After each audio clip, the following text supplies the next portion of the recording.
नमस्कार दोस्तों, स्वागत है आपका let's crack exam YouTube channel में। आज है 1 अगस्त और 1 अगस्त के जितने भी इम्पोर्टेंट करंट अफ़ेयर है, वो आज के इस वीडियो में देखने वाले हैं। तो वीडियो को शुरू से लेकर आखिर तक ज़रूर देखिएगा। तो चलिए आज देखते हैं आज का पहला प्रश्न।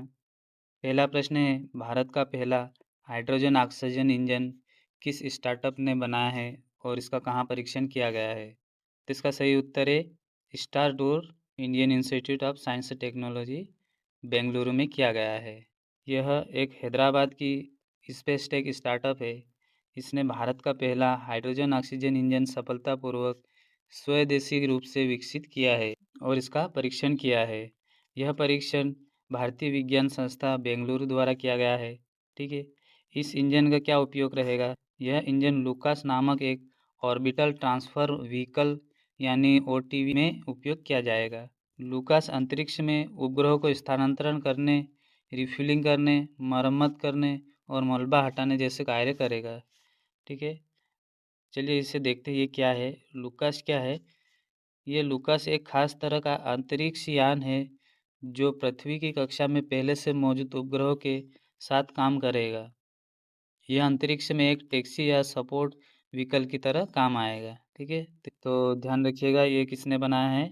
ये स्टारडोर हैदराबाद की एक स्पेसएक्स स्टार्टअप है। आगे देखते हैं। ये स्टारडोर के निदेशक रामा राव है जो पूर्व में इसरो के वैज्ञानिक थे। आगे ये भी ध्यान रखिए, हमने पिछली क्लास में पढ़ा था कि भारत ने पहली हाइड्रोजन संचालित ट्रेन कोच का सफल परीक्षण कहाँ किया? तो ये किया था चेन्नई, तमिलनाडु में।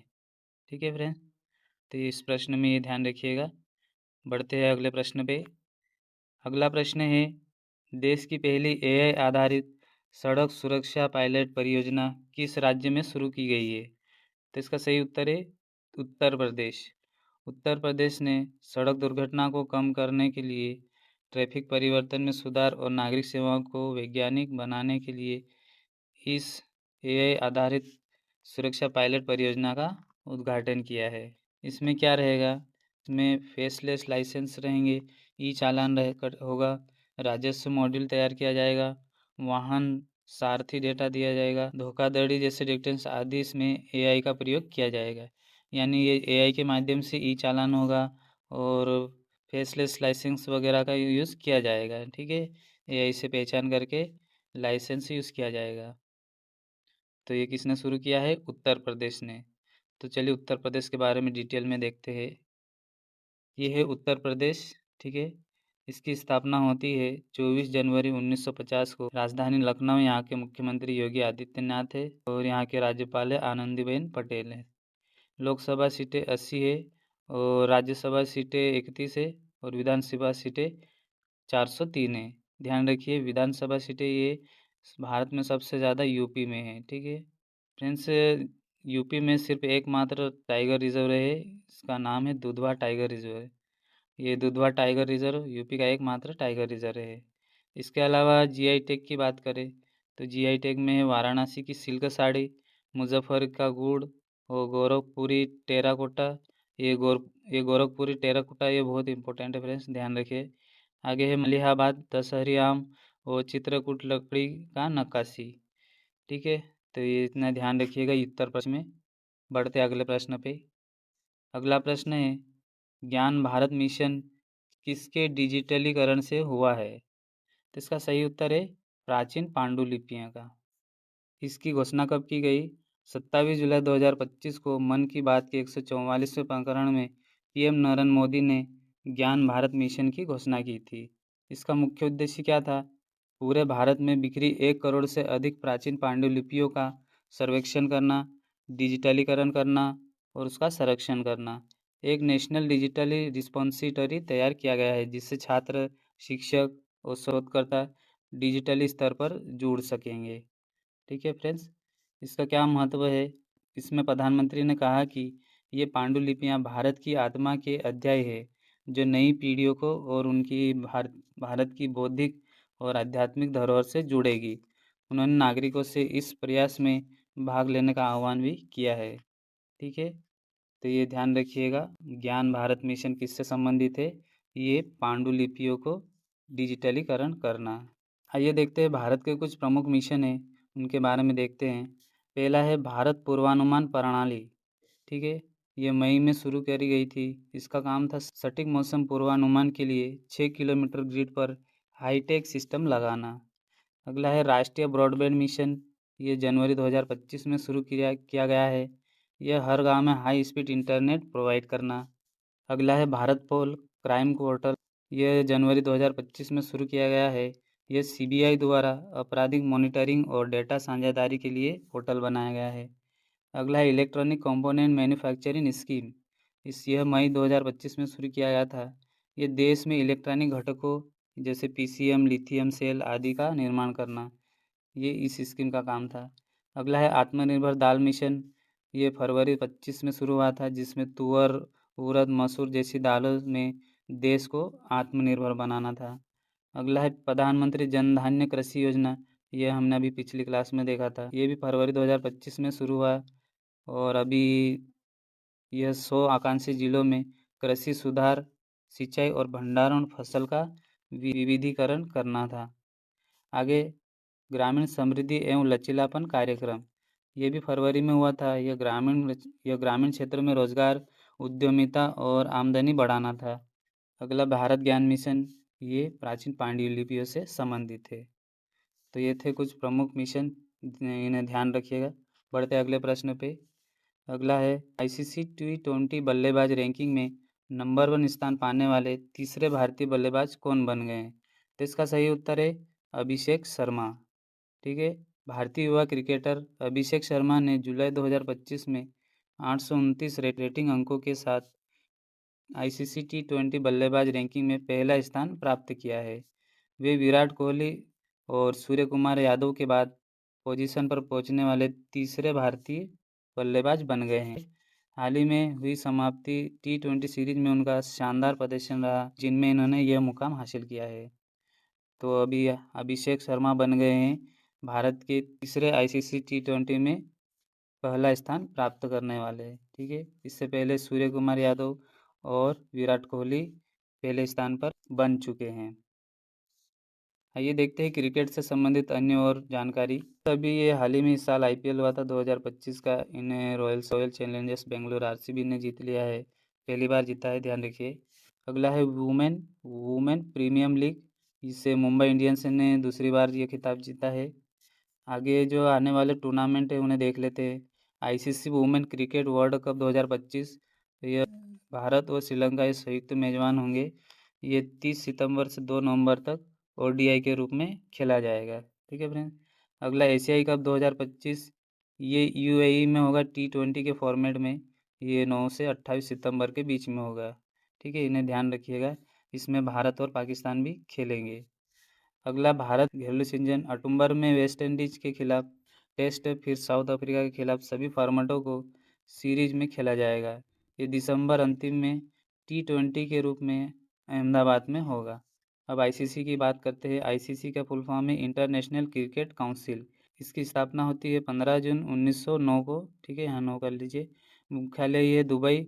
अध्यक्ष कौन है? Greg Berkeley. और अभी सीईओ बने हैं जोसेफ एलार्डिस, ये ऑस्ट्रेलिया के हैं। अगला प्रश्न है भारतीय मूल के ब्रिटिश शास्त्री कौन थे जिनका जुलाई 2025 में 85 वर्ष की आयु में निधन हो गया है? उनका क्या नाम है? ये लॉर्ड मेघनाद देसाई है, ठीक है, ध्यान रखिएगा। इसका सही उत्तर क्या है? Option B, lord Meghnad Desai.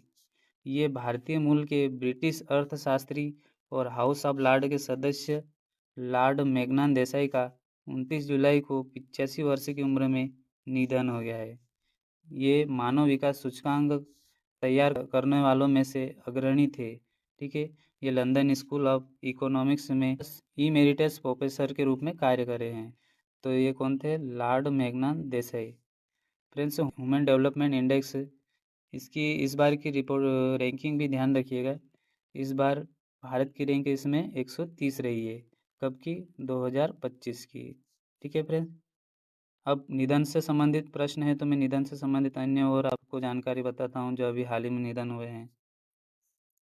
ये है मेघनाद देसाई, ठीक है फ्रेंड्स। तो प्रमुख निधन है जो अभी हाल ही में हुए हैं, इसमें पहला है वीएस अच्युतानंद। ये हमने पहले देखा था। ये केरल के मुख्यमंत्री है। इनका 101 वर्ष की उम्र में निधन हो गया है। अगला ये रतन हमने देखा था, रंगमंच निर्देशक और पद्मश्री विजेता थे। इनका 77 ईयर की वर्ष में निधन हुआ है। और फिश वेंकट ये तेलुगु कॉमेडियन थे, जिनका 18 जुलाई को 53 वर्ष की उम्र में निधन हो गया है। धीरज कुमार ये अभिनेता और टीवी निर्माता थे, इनका भी निधन हो चुका है।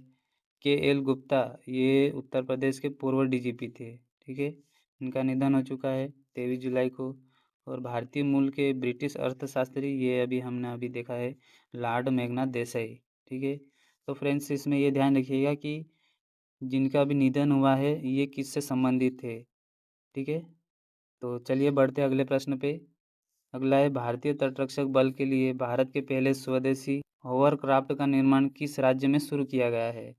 तो फ्रेंड्स, इसका सही उत्तर है गोवा राज्य में। गोवा पहला भारत का राज्य है जहां ICG का पहला स्वदेशी होवरक्राफ्ट यानी ACV का निर्माण किया गया है। यह निर्माण 30 जुलाई 2025 को यार्ड में गाइडर लेइंग लैंड और कॉमेंसमेंट ऑफ इरेक्शन समारोह द्वारा शुरू किया गया है। यह प्रोजेक्ट आत्मनिर्भर भारत के अंतर्गत बोइंग इंडिया के लिए रक्षा मंत्रालय के साथ अक्टूबर 2024 में कॉन्ट्रैक्ट हुआ था, ठीक है फ्रेंड्स। तो ये गोवा पहला राज्य है जो पहला स्वदेशी होवरक्राफ्ट निर्माण शुरू किया है। इसका क्या कार्य रहेगा, पहले देख लेते हैं।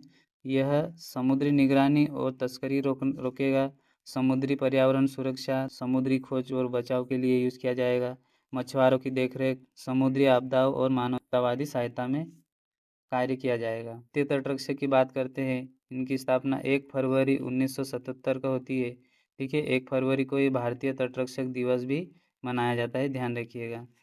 यह रक्षा मंत्रालय के अधीन कार्य करता है। इसका मुख्यालय नई दिल्ली में है। वर्तमान महानिदेशक कौन है? परमेश शिवमणि है। अगला प्रश्न है, जियो PC क्या है जिसे हाल ही में रिलायंस जियो ने लॉन्च किया है? तो यह एक टीवी को कंप्यूटर में बदलने वाला क्लाउड प्लेटफॉर्म है, ठीक है फ्रेंड्स, ध्यान रखिएगा। रिलायंस जियो ने जियो PC रिलायंस जियो द्वारा शुरू किया गया। यह भारत का पहला AI ready cloud based virtual desktop platform है, ठीक है। यानी इसकी मदद से टीवी या किसी भी स्क्रीन को हाई एंड कंप्यूटर में बदला जा सकता है। इसके लिए कोई नया हार्डवेयर लेने की या खरीदने की ज़रूरत नहीं है। यह सिर्फ कीबोर्ड और माउस को जोड़कर क्लाउड से कनेक्ट करना होता है। इसका उद्देश्य छात्र, छोटे व्यापारियों और उन लोगों के लिए कंप्यूटर सुविधा देना है जिनके पास कंप्यूटर नहीं है या पर्सनल कंप्यूटर नहीं है, ठीक है। रिलायंस जियो की बात करते हैं, इसकी स्थापना होती है 2007 में और यह टेलीकॉम सेवा की शुरुआत इन्होंने 5 सितंबर 2016 से शुरू की थी, ठीक है। यानी जो जियो नेटवर्क या जियो सिम आई थी, ये कब आई थी? 5 सितंबर 2016 को। इसके संस्थापक थे मुकेश अंबानी और इसका मुंबई में हेडक्वार्टर है, ठीक है। मुख्यालय कहाँ है? मुंबई, महाराष्ट्र में है। और इसकी पेरेंट कंपनी कौन है? Reliance industries limited. तो ये जियो से संबंधित प्रश्न था, इसे ध्यान रखिएगा। तो फ्रेंड्स, ये था आज के करंट अफेयर। अब चलिए कल का प्रश्नों का रिवीजन कर लेते हैं। पहला है, हाल ही में किस स्वदेशी मिसाइल का उड़ीसा तट से 2 सफल उड़ान परीक्षण किया गया है जो कम दूरी से सतह मार करने वाली प्रणाली है? तो इसका सही उत्तर है प्रलय। अगला, हाल ही में इनमें से किसे सशस्त्र सीमा बल का नया महानिदेशक नियुक्त किया गया है? संजय सिंघल, ध्यान रखिए। अगला, हाल ही में भारतीय सुरक्षा बलों ने किस ऑपरेशन के तहत जम्मू कश्मीर के पहलगाम हमले के मास्टरमाइंड मूसा समेत 3 आतंकवादियों को मार गिराया था? तो इसका सही उत्तर है ऑपरेशन महादेव, ठीक है फ्रेंड्स, ये ध्यान रखिएगा, ऑपरेशन महादेव चलाया गया था। अगला, हाल ही में देश का पहला पूर्ण हिंदी माध्यम में MBBS कराने वाला मेडिकल कॉलेज किस शहर में खोला जाएगा? तो इसका सही उत्तर है जबलपुर। अगला है, हाल ही में भारतीय नौसेना प्रमुख एडमिरल दिनेश के त्रिपाठी किस देश की 4 दिवसीय अधिकारी यात्रा पर गए हैं? इसका सही उत्तर है जापान। अगला, लगातार दूसरी बार महिला यूरोपियन फुटबॉल चैंपियन यानी यूरो कप 2025 का खिताब किस टीम ने जीता है? तो ये इंग्लैंड ने जीता है, ये लगातार दूसरी बार जीता है। फिडे चेस वर्ल्ड कप 2025 का आयोजन कहाँ किया जाएगा? तो ये तो भारत में किया जाएगा, ठीक है। और तस्करी विरोध दिवस कब मनाया जाता है? यानी तस्करी विरोध दिवस हर साल कब मनाया जाता है? तो ये 30 जुलाई को मनाया। तो फ्रेंड्स ये थे कल के प्रश्न। तो ये कल का प्रश्न है, भारत का वह कौन सा राज्य है जिसकी तटरेखा सबसे लंबी है? तो इसका सही उत्तर है गुजरात है। और भारत की चोटी कौन सी है? तो ये है कंचनजंगा। ठीक है फ्रेंड्स। तो फ्रेंड्स ये था आज के करंट अफेयर। वीडियो कैसा लगा? अगर अच्छा लगा तो वीडियो को लाइक करना, कमेंट करना और अपने दोस्तों में शेयर करना।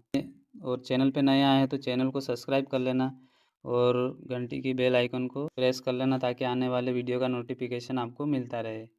तो चलिए फिर मिलते हैं कल के वीडियो में, तब तक के लिए जय हिंद जय भारत।